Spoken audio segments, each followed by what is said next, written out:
ආයිබෝවන් කොහොමද ඉතින්? ඔන්න අද අරගෙන ඇවිත් තියෙන්නේ ඔයාලා හැමෝම ආදරය කරන සුපර්මෑන් පෘථිවියට ආපු විදිය ගැන හැදිච්ච Man of the Steel කියන මූවි එක. හරි, එහෙනම් වැඩි කතා නැතුව අපි යමු අද මූවි එකට.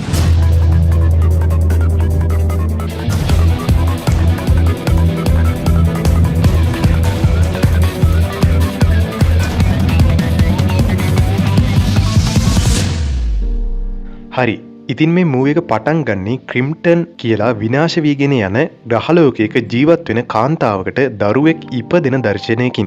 ඉතින් මේ දරුවාගේ තාත්තා වෙන ජෝ කියන පුද්ගලයා එයාගේ ග්‍රහලෝකයේ ප්‍රධාන මූලස්ථානයට ගිහින් ඒ කවුන්සිල් එකේ ඉන්න අයගෙන් මෙයාලගේ ග්‍රහලෝකයේ DNA තැන්පත් කරලා තියෙන ප්‍රභවය එයාගේ අතට බාර දෙන්න කියලා ඉල්ලීමක් කරනවා. එහෙම වුණොත් එයාලගේ වර්ගයා වද වෙන එක එයාට නවත්ත ගන්න පුළුවන් කියලත් ජෝ මෙයාලට කියනවා. කොහොම හරි ඒත් එක්කම මෙතනට සොඩ් කියලා ජෙනරාල් වරයෙක් ඇවිත් අර මූලස්ථානයේ ඉන්න අයට පහර දීලා ජෝවත් අල්ලගෙන මේ ග්‍රහලෝකයේ පාලනය එයා අතට අරගන්න හදනවා. ඒත් මේ වෙලාවේ ජෝ සොඩ්ගේ ආරක්ෂකයින්ට පහර දීලා එයාගේ මකරාගේ උදව්වෙන් මෙතනින් පැන ගන්නවා. ඉතින් ඊට පස්සේ මෙයා DNA ප්‍රභවයේ තියෙන තැනට ගිහින් ඒක ගන්නවත් එක්කම සොඩ්ගේ ආරක්ෂකයෝ ටික ඇවිත් මෙයාට පහර දෙන්න පටන් ගන්නවා. ඉතින් කොහොම හරි මේ වෙලාවේ ආයෙත් ජෝ මෙයාගේ මකරාගේ උදව්වෙන් එතනින් පැනගෙන එයාගේ ගෙදරටම යනවා. ඉතින් එහෙම ගිහින් ඒ DNA ප්‍රභවයේ තිබෙන ජාන එයාගේ පුතාගේ ඇඟට ඇතුල් කරනවා. ඉතින් මේ දරුවගේ උපත තමයි මෙයාලගේ ග්‍රහලෝකයේ ඇතුලේ සෑහෙන්න කාලයකට පසුව සිදු වුණු සාමාන්‍ය දරුවපත. මොකද මේ ග්‍රහලෝකයේ ඇතුලේ උපදින අනිත් හැම දරුවෙක්ම එළියට එන්නේ කෘත්‍රිමව. ඒක නිසා මේ දෙන්නා එකතු වෙලා එයාලගේ දරුවාගේ ජීවිතේ එයාලගේ වර්ගයයි බේරගන්න ඕන නිසා එයාලගේ දරුවට ජීවත් වෙන්න සුදුසු වටපිටාවක් තියෙන ග්‍රහලෝකයක් තෝරගෙන එයාව ඒ ග්‍රහලෝකයට යවන්නයි මේ හදන්නේ.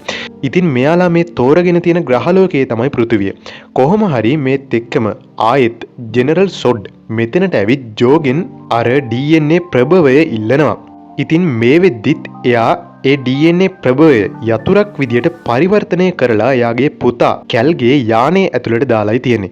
ඒත් එක්කම මේ වෙලාවේ මේ දෙන්න අතර ඇතිවුණු සටනේදී සොඩ් අතින් ජෝව මැරෙනවා. ඊට පස්සේ ක්‍රිප්ටන් කවුන්සිල් එකෙන් නැවිත් සොඩ්ඩුවයි එයාගේ සංගයෝ ටිකයි අල්ලගෙන ගිහින් මෙයා මේ කරපු නීති විරෝධී ක්‍රියාවන් වලට දඬුවමක් විදියට මේ හැම කෙනෙක්වම අමුතු අයිස් කුටීරයක් වගේ එකක් ඇතුලේ සිර කරලා අභ්‍යවකාශයට යනවා. ඔන්න ඉතින් මේ අතරේ කැල්ගේ ඒ කියන්නේ ජෝගේ පුතාගේ යානයත් පෘථිවිය පැත්තට ගමන් කරන දර්ශනයක් තමයි අපිට කතාවේ පෙන්වන්නේ. ඒත් එක්කම මෙයාලගේ ක්‍රිප්ටන් කියන ග්‍රහලෝකයක් පුපුරලා විනාශයට පත් වෙලා යනවා. ඉතින් ඊට පස්සේ සිද්ධිය අපිට පෙන්නනවා දීවර යාත්‍රාවක ඉන්න ක්ලාක් කියලා මිනිස්සෙක් පෙන්නන දර්ශනයක්. ඒත් එක්කම මේ කිට්ටුව වෙලා තියෙන ගුවන් අනතුරක් දකින ක්ලාක් එතනට ගිහින් පුදුම හිතෙන විදියට එයාගේ ශක්තිය පාවිච්චි කරලා එතන ඉන්න මිනිස්සුන්ව බේර ගන්නවා. ඉතින් මෙයා තමයි අර ක්‍රිප්ටන් කියන ග්‍රහලෝකේ ඉඳලා පෘථිවියට එපු කැල් කියන පුංචි ළමයා. ඔව්, ඉතින් දැන් එයා ලොකු ළමෙක් වෙලා. කොහොම හරි එතනදී වෙන පිපිරීමෙන් ක්ලාක්ව වතුරට වැටෙනවා. ඉතින් ඒත් එක්කම මෙයාට එයාගේ පුංචි කාලේ මතක් වෙන දර්ශන වගේකට කතාව මාරු වෙනවා. ඉතින් මෙයා පුංචි කාලෙදී බලයන් එයාට දැනෙන්න ගත්ත මුල් දවස්වල ඒවා පාලනය කරගන්න බැරුව ක්ලාක් ඒ බලයන්ට පවා බය වෙනවා. කොහොමුණත් ටිකෙන් ටික ලොකු වෙනකොට මෙයා ඒ දේවල් වලටත් හෙමින් හෙමින් හුරු වෙලා ඒවා පාලනය කරන්න පුරුදු වෙනවා. කොහොම හරි මේ අතරේ වතුරට වැටෙන්න යන මෙයාගේ ඉස්කෝලේ බස් එකකුත් ඒ ළමයිනුත් එක්කම බේරගෙන ගොඩට ගන්නවා. ඒත් එක්කම මේ සිද්ධියෙන් පස්සේ ක්ලාක්ගේ තාත්තා, ඒ කිව්වේ මිනිස් ලෝකේ තාත්තා මෙයාට කියනවා ඔයාට සුපිරි බලයන් තියෙන එක ඇත්ත. ඒත් ඒක මිනිස්සු ඉස්සරහා පාවිච්චි කරන්න කලින් දෙපාරක් නෙවෙයි 3 පාරක් හිතන්න කියලා. ඔයා ගැන ලෝකේ දැනගත්තොත් ඔයාට මොන වගේ දේවල් වලට මුහුණ දෙන්න වෙයිද කියලාවත් අපි තාම දන්නේ නැහැ කියලා තාත්තා මෙයාට කියනවා. ඉතින් ඊට පස්සේ හෝටලයක වැඩ කර කර ඉන්න ක්ලාක්ට හෝටලයට ආපු කෙනෙක්ගේ මාර්ගයෙන් අවුරුදු 20000කටත් වඩා පැරණි අමුතු යානාවක් තියෙන තැනක් ගැන විස්තර දැනගෙන මෙයා එතනට යන්න පිටත් වෙනවා. ඉතින් ඒත් එක්කම මේ වෙලාවේ එතනට යානය ගැන විස්තර හොයන්න ලොයිස් කියලා මාධ්‍ය වේදිනියෙකුත් එනවා. ඉතින් කොහොම හරි ලොයිස් රෑ එළියට ගිහින් පින්තූර ගන්නකොට එයා දකිනවා කවුරු හරි කෙනෙක් ඒ යානයේ තියෙන තැන අවට ඇවිද ඉන්නවා. ඉතින් මේ ඉන්නේ වෙන කවුරුත් නෙවෙයි ක්ලාක්. ඉතින් ඊට පස්සේ ලොයිස් එයාට තියෙන කුතුහලය නිසාම හෙමින් සැරේ ඒ යානයේ තියෙන දිහාවට යන්න පටන් ගන්නවා. ඉතින් මේ වෙලාවේ ක්ලාක් අර යානයේ ඇතුළට ගිහින් එයා ළඟ තියෙන යතුරක් වගේ දෙයක් අරගෙන ඒ යානයේ තිබුණු සිදුරක් ඇතුළට දානවා. ඉතින් මේත් එක්කම අර යානය ඇතුලෙන් ජෝ එහෙම නැත්නම් ක්ලාක්ගේ ඇත්තම තාත්තා මතුවෙනවා. හැබැයි ඉතින් මේ ඇත්තම ජෝ නන් නෙවෙයි. එයා ජීවත් වෙලා ඉන්න කාලේ හදපු එයාගෙම හොලෝග්‍රෑම් එකක් වගේ දෙයක්. ඉතින් ඊට පස්සේ එයා ක්ලාක්ට එයා ඉපදුණු ග්‍රහලෝකය ගැන සහ ක්ලාක් ගැන හැම විස්තරයක්ම කියලා ක්ලාක්ට ඇඳුමකුත් දෙනවා. ඉතින් මෙන්න මේක තමයි සුපර්මෑන් ස්විට් එක. ඉතින් කොහොම හරි මේ අතරේ මේ යානයේ ඇතුළට එන ලොයිස් මෙතන තියෙන පොඩි රොබොට් කෙනෙක් දැකලා ඒකේ පින්තූරයක් ගන්න යනවා. ඒත් එක්කම මේ රොබොට් යානය ක්‍රියාත්මක කරලා ලොයිස්ට පහර දෙන්න පටන් ගන්නවා.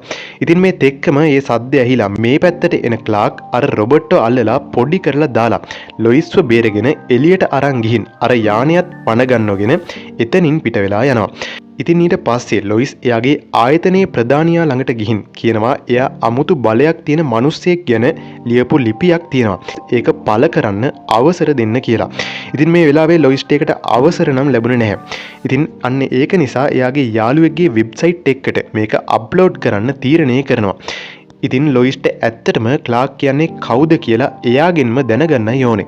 ඉතින් ඒත් එක්කම ක්ලාක් ජෝ එයාට දීපු ඇදුමත් අරගෙන පියාඹන දර්ශනයකට මූවි එක මාරු වෙනවා.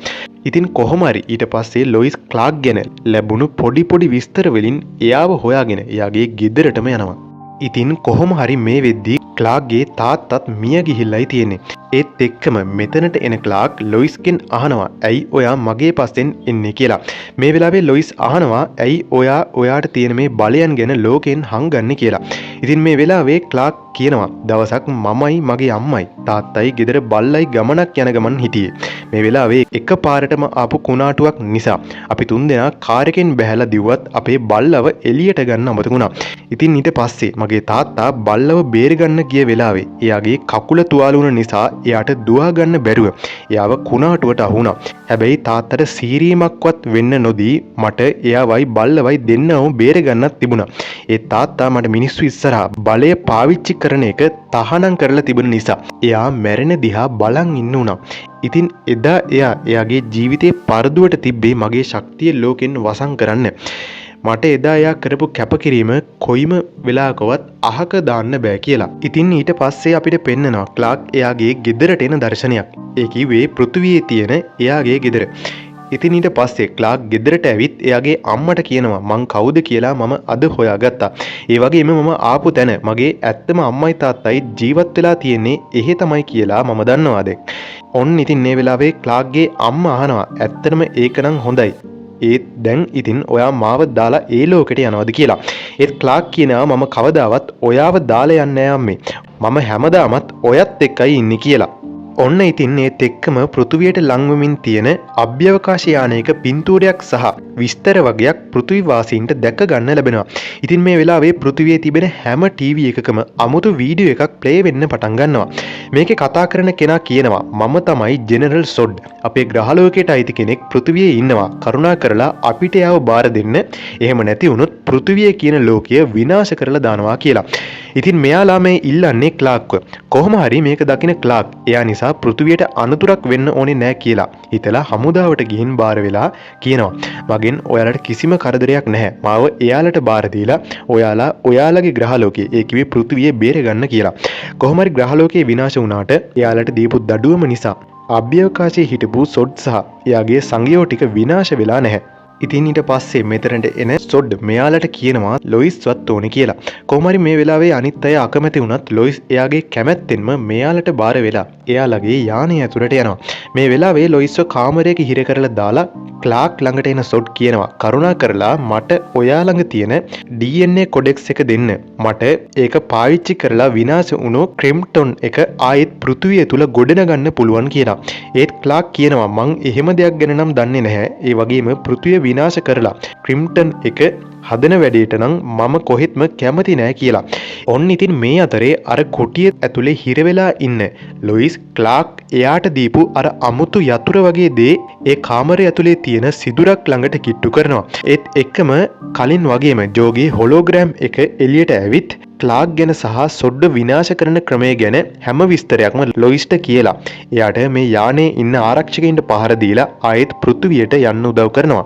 ඒත් එක්කම මෙතනට එන ක්ලාක්ට ජෝ කියනවා ඔයා දැන් ගොඩක් ශක්තිමත් කෙනෙක්. ඔයා කිසිම වෙලාවක හොඳ දේවල් ඔයාගේ බලය පාවිච්චි කරලා නොකර ඉන්න එපා කියලා.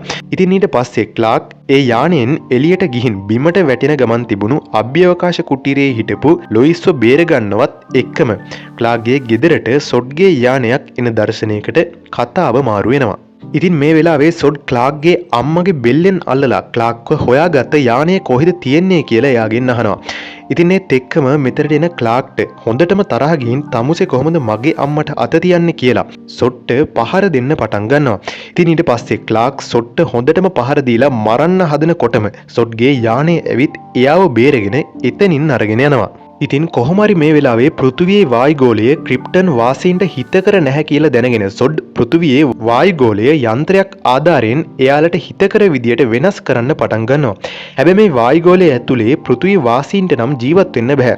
මේත් එක්කම ලොයිස් ඇවිත් ජෝ එයාට සොඩ්ව විනාශ කරන්න කියලා දීපු විස්තර පෘථිවියේ ඉන්න හමුදා ප්‍රධානියාට සහ ක්ලාක්ට කියනවා. මේ වෙලාවේ ක්ලාක් අර යන්ත්‍රය ළඟට ගිහින් එයාගේ උපරිම බලය පාවිච්චි කරලා ඒ යන්ත්‍රයට පහර දීලා ඒ යන්ත්‍රය විනාශ කරලා දානවා.